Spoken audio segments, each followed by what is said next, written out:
La aparición de Guy de Maupassant. Nos habíamos reunido un grupo de amigos en la antigua casa propiedad del viejo marqués de Grenelle, para dedicar la velada, lluviosa y fría, a contar cada uno de nosotros una historia que, por extraordinaria que pudiera parecer, era verdadera. Ya habíamos escuchado unos cuantos de estos sorprendentes relatos, cuando el octogenario marqués de la Tour Samuel, abandonó con cierta dificultad su butaca y se acercó a la chimenea. Apoyándose en ella, comenzó con voz temblorosa. Yo viví también un hecho extraordinario, tan extraño que no he podido olvidarlo en todos estos años. Sucedió hace 56 años, y cada día su recuerdo acude a mi memoria, o la revivo en mis sueños. Ese suceso me marcó de por vida con una huella indeleble. La huella del miedo. El hecho no se prolongó más allá de unos minutos, pero el terror que me provocó, no se borrará jamás de mi alma. Desde entonces, cualquier ruido inesperado me sobresalta, la oscuridad me causa pavor y por las noches debo dejar una luz prendida junto al lecho para ahuyentar mi terror y poder conciliar el sueño. Siendo más joven, jamás me habría atrevido a confesar esto que ahora les estoy contando, pero ahora, llegado a la vejez, puedo hablar sin temor a parecer ridículo o cobarde. A mi edad, ya no importa admitir los miedos cuando estos nacen de peligros invisibles o imaginarios. Sobre todo, cuando puedo preciarme de haber plantado siempre cara con valentía a los peligros reales y tangibles. Esta aventura que voy a contarles, alteró de un modo tan profundo y misterioso mi espíritu, me conmocionó con una intensidad tal, que jamás desde entonces he vuelto a ser el mismo. Hasta ahora, nunca me atreví a compartirla con nadie, la guardé para mí en algún cajón secreto de mi interior, donde se ocultan lo vergonzoso y lo inconfesable. Expondré los hechos desnudos, tal y como ocurrieron, sin tratar de justificarlos ni de explicarlos de ninguna manera. Al conocerlos, es posible que piensen que estoy loco, o que sufrí una alucinación que me hizo presenciar lo imposible. Piensen lo que ustedes quieran. Yo sé la verdad y tengo pruebas para demostrarla. He aquí la historia. Sucedió en el mes de julio de 1827, cuando yo me encontraba con mi regimiento en la ciudad de Rouen. Una tarde, estaba dando un paseo por el puerto, cuando me encontré a un hombre al que me pareció haber visto antes, aunque no podía recordar su nombre.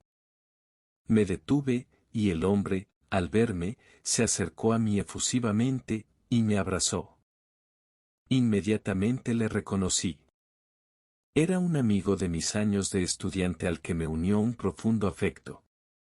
Si no le había identificado cuando le vi fue porque, aunque solo habían pasado 5 años desde nuestro último encuentro, él había envejecido de tal manera que parecía otro. A pesar de ser todavía un hombre joven, su cabello estaba totalmente blanco, caminaba con la espalda encorvada y su rostro expresaba una inmensa fatiga y tristeza. Él advirtió la sorpresa que me había provocado su aspecto, y me explicó que su vida se había visto truncada por una terrible desgracia.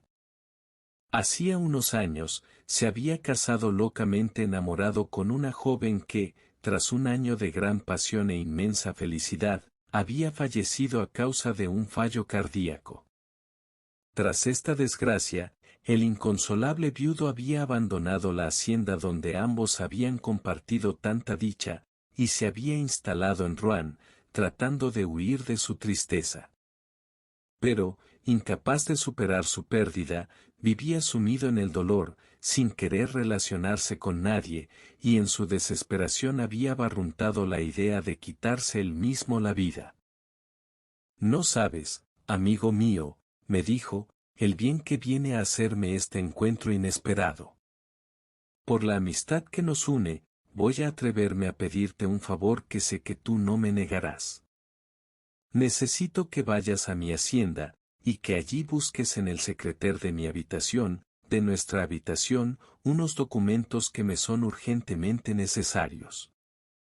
Te sorprenderá que no le encargue esta tarea a un empleado de la casa, pero es que quiero que se lleve a cabo con absoluta discreción, y sé que en ti puedo confiar. Yo, por mi parte, me siento incapaz de regresar allí. No lo haría por ningún motivo, fuese el que fuese. Te entregaré la llave de la habitación, que permanece cerrada desde que me fui, así como la del escritorio en la que están guardados los documentos. También te entregaré una carta para el guarda de la casa, que te franqueará la entrada. Desayunemos juntos mañana, y hablaremos de todo con mayor detalle. A pesar de lo inesperado de su petición, tras años de no saber nada de él, al ver sus ojos suplicantes y su aspecto desolado, no pude negarme a hacerle aquel favor. Además, la hacienda no se encontraba lejos de Rouen. Sería un paseo de apenas 1 hora a caballo. A la mañana siguiente, fui a su casa a desayunar, pero a diferencia del día anterior, apenas habló. Le encontré un estado de ánimo inquieto, como si algo le preocupara profundamente, o estuviese librando una lucha consigo mismo. Solamente me dijo que la sola idea de volver a pisar aquella habitación, donde conoció la mayor de las dichas pero también la más terrible de las penas, pues al parecer su esposa murió en el lecho de aquella estancia, le provocaba tal trastorno que temía enloquecer. Después, me dio instrucciones precisas sobre lo que debía hacer a mi llegada a la hacienda. Simplemente, tendría que coger del primer cajón del escritorio 2 paquetes de cartas y un fajo de papeles cerrados. Solo te pido una cosa, me dijo, que no mires lo que hay escrito en los papeles. Yo me sentí ofendido por su desconfianza y así se lo dije. Él, cubriéndose los ojos con una mano, dijo pesaroso: Lo siento. Pero no te imaginas el sufrimiento que padezco. Y rompió a llorar. 1 hora más tarde, emprendí el camino hacia la hacienda. Lucía un sol espléndido, y yo avanzaba a caballo a través de los campos, disfrutando del buen tiempo y del canto de los pájaros. Al entrar en el bosque, hice que mi montura marchara al paso, y dejé que las hojas de los árboles rozaran suavemente mi rostro. Algunas las mordía con los dientes y las masticaba con deleite, embargado por un gozo de vivir que, a veces, embarga el espíritu de los hombres sin un motivo aparente, llenando el corazón de una felicidad inexplicable. Cuando me encontraba ya cerca de la hacienda, busqué la carta que mi amigo me había dado para el guarda de la casa. Al sacarla del bolsillo de mi guerrera, descubrí que estaba cerrada con un lacre, y aquello me molestó sobremanera, porque era una nueva muestra de desconfianza respecto a mi discreción. A punto estuve de volver sobre mis pasos y no cumplir el encargo, pero luego pensé que no debía mostrarme tan susceptible con mi amigo, dado el lamentable estado en el que éste se encontraba, y que quizá ni siquiera le permitía darse plena cuenta de lo que hacía. Al llegar a la hacienda me sorprendió su aspecto desolado, como si hubiera estado deshabitada desde hacía muchos años. La verja, completamente podrida, apenas se tenía en pie y las malas hierbas crecían a su antojo por doquier. Los postigos de las ventanas y las puertas se caían desvencijadas de sus goznes, y al golpear con mi bota uno de ellos, el ruido que hice provocó la aparición de un viejo que salió de la casa, y que pareció muy sorprendido al verme. Le entregué la carta, y observé cómo la abría y la leía repetidas veces antes de volver a doblarla y guardársela en el bolsillo de la chaqueta. Después me miró de la cabeza a los pies con mirada inquisitiva y desconfiada, y me preguntó con brusquedad: ¿Y bien? ¿Qué es lo que quiere usted? Yo, a mi vez, le respondí con sequedad: Creo que en esa carta que acaba de leer, figuran las instrucciones de su señor para dejarme entrar en la casa. Y eso es lo que quiero. Mi contestación pareció alterarlo mucho, y abriendo desmesuradamente sus ojos con expresión de terror, repuso. ¿Cómo? ¿No pretenderá usted entrar allí, en aquella habitación? Yo comenzaba a impacientarme ante la extraña e impertinente conducta del guarda, y le espeté. ¿Es que no ha entendido las órdenes de su señor? ¿Acaso pretende pedirme a mí explicaciones al respecto? El hombre pareció empequeñecerse, y con tono humilde balbuceó. No, señor, por supuesto que no. Pero, es que esa habitación permanece cerrada desde que la señora murió, y nadie entra nunca en ella. Haga el favor de esperar aquí unos minutos, e iré a ver si es posible que usted pueda entrar. Aquel hombre ya había colmado mi paciencia, y le interrumpí con enfado. Pero, ¿qué significa esto? ¿Acaso pretende usted burlarse? La llave de la habitación la tengo yo, así que usted no puede entrar si no se la entrego. Ante estas palabras, él pareció desconcertado y finalmente, como si se rindiese, me dijo resignado. Muy bien, señor. Como usted desee. Sígame y yo le mostraré el camino. Cansado ya de su enojosa presencia, yo le contesté. No es necesario que usted me acompañe.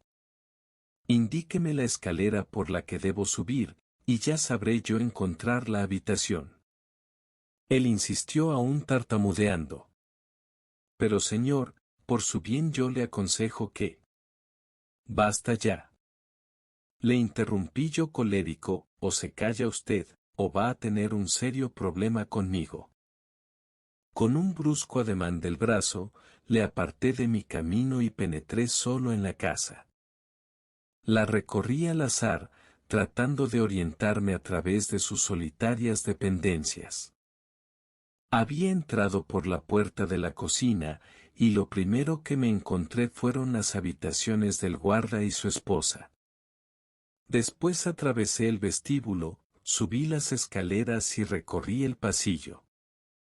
Pronto di con la puerta de la habitación que me había descrito mi amigo, y la abrí con la llave. Entré, y me encontré con una profunda oscuridad que me impidió al momento distinguir nada de la estancia. En el aire flotaba un denso olor a humedad, propio de las habitaciones que han permanecido mucho tiempo cerradas. A medida que mi vista se habituaba a las tinieblas, comencé a ver con claridad a mi alrededor, y descubrí que la habitación en la que me encontraba era amplia, pero en ella reinaba un gran desorden. Había en el centro de la estancia una gran cama sin hacer, pero sobre la que se apilaban colchones y almohadas. Curiosamente, estas mostraban la inconfundible huella que una cabeza o un brazo hubieran dejado recientemente en ellas. Había sillas dejadas descuidadamente en cualquier rincón, algunas volcadas en el suelo. Vislumbré una puerta entreabierta, que supuse sería la de un armario. Fui hacia la ventana, para abrir los postigos y permitir que entrase la luz del día. Pero los goznes oxidados no se dieron por más fuerza que empleé en tratar de forzarlos. Ante mis esfuerzos inútiles, finalmente desistí en mi empeño, y a través de aquella penumbra, me dirigí al escritorio, y abriendo la tapa, abrí el cajón que mi amigo me indicó en sus instrucciones. Pero eran tantos los papeles que había metidos en él, que en principio no distinguí aquellos que debía coger. Me puse a buscarlos, aguzando la vista para tratar de leer lo escrito en los distintos legajos. Cuando, de pronto, sentí que algo se movía a mis espaldas.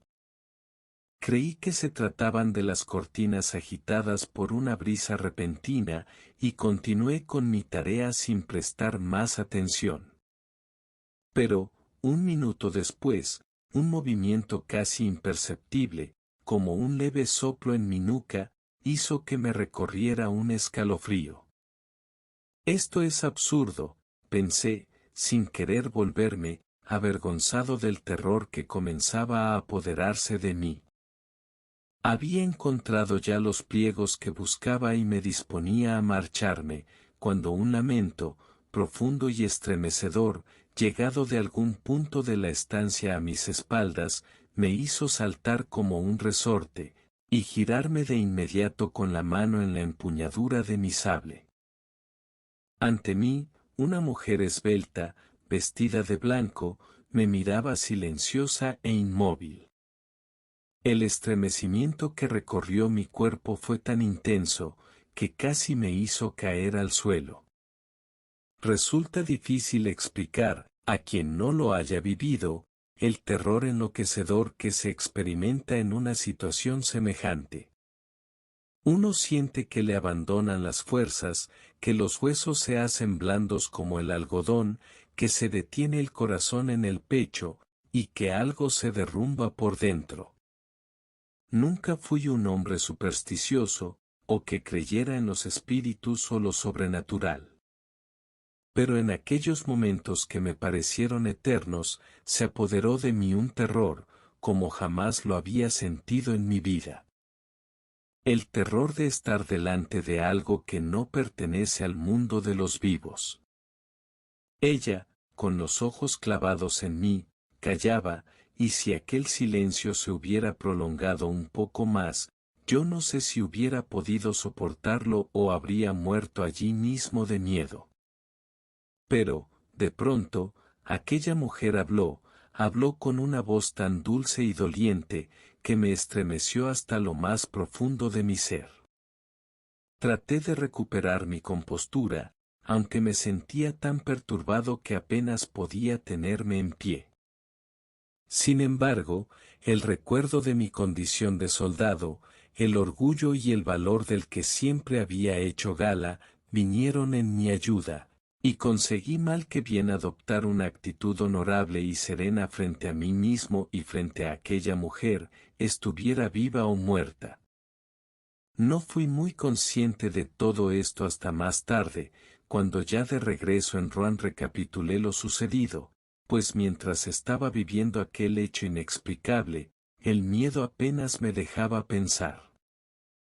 Señor, ¿querríais hacerme un gran favor?, preguntó ella. Yo, fui incapaz de contestarle, porque la voz se negaba a salir de mi garganta. ¿Querríais?